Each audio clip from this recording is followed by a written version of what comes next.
Demain ou après-demain, on va sûrement assister à la première condamnation à mort avec de l'azote en Alabama, aux États-Unis. C'est considéré comme de la torture par les Nations Unies, mais ça n'a pas l'air de déranger une partie des Américains. Et tout ça, ça relance le débat sur la légitimité d'un État à appliquer la peine de mort ou pas. Allez, générique.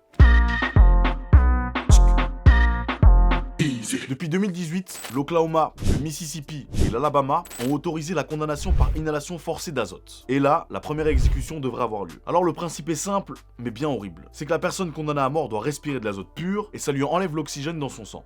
Et elle meurt du coup. On est clairement sur de la torture, mais c'est un truc de malade. Ça s'appelle l'hypoxie azotée. Et sinon, je sais pas si t'as remarqué, mais les 3 États qui ont autorisé ça étaient des États plutôt bien concernés par l'esclavage à l'époque. Coïncidence ? Viande.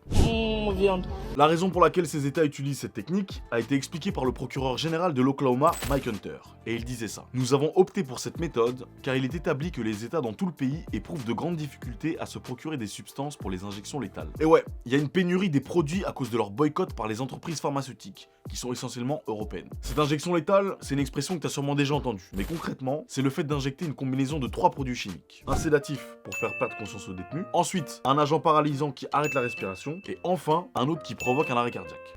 Mais c'est quand même une dinguerie de se dire que t'as des gens qui se sont assis et qui ont réfléchi pour faire ça. Franchement, ça fait peur.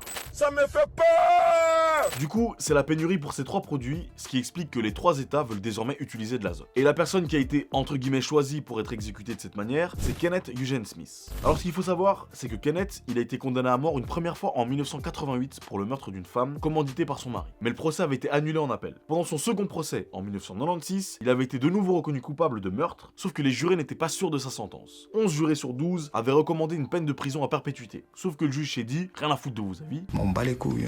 Et il l'a condamné à la peine de mort. Les avocats de Kenneth avaient demandé un sursis, mais il aurait été refusé. Et en 2022, ils ont tenté de l'exécuter par injection létale. Mais le souci avec l'injection létale, du moins celle-ci, et pour Kenneth, c'est qu'elle a échoué. Le mec doit mourir depuis 1988, franchement ça doit le rendre fou. Et tout ça pour au final, qu'il soit le premier à être condamné à mort par azote. Super ambiance. Laissez-moi tranquille! Je réponds pas! D'ailleurs, par rapport à cette technique, l'ONU et 4 de ses experts sont super inquiets. Et selon la porte-parole du Haut Commissariat aux droits de l'homme, Ravina Shamdasani, l'ONU estime que l'exécution faite de cette manière pourrait être assimilée à de la torture ou à d'autres peines ou traitements cruels, inhumains ou dégradants au regard du droit international relatif aux droits de l'homme. Oui, parce qu'il faut se dire que théoriquement, la personne devrait tomber dans le coma avant de mourir. Sauf que la méthode n'a jamais été utilisée sur un être humain, juste sur des animaux, vu qu'apparemment, qu'ils souffrent ou pas, c'est pas vraiment un problème. Et ce qui est problématique, c'est que des experts vétérinaires ont carrément recommandé de ne pas euthanasier les animaux avec de l'azote. Et qu'en 2013, la Société mondiale de protection des animaux a déclaré dans un rapport que les effets secondaires avant la perte de connaissance pourraient être pénibles. Pénibles? Ça veut dire quoi pénible dans ce cas? Et dans l'autre cas, une entreprise de l'Arizona en 2016 vendait les mérites entre guillemets de l'azote en disant qu'il provoquait calme et sédation suivi par de l'ivresse et de l'euphorie et qu'il garantit la mort de tout mammifère en 4 minutes. Donc en gros, d'après eux, avec l'azote, c'est limite une super expérience de se faire exécuter, quoi. Ah ouais, hein? Ouais, c'est ça qu'il faut. C'est ça qu'il te fallait, hein?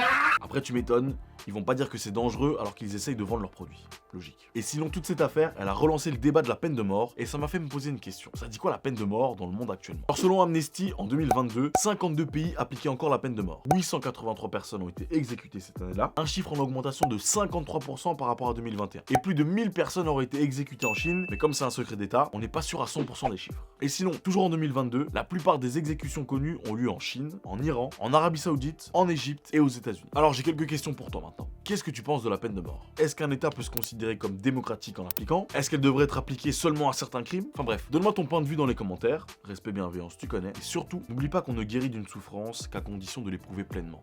À la prochaine. Si t'as kiffé cette vidéo et que t'en veux plus, ça se passe juste ici.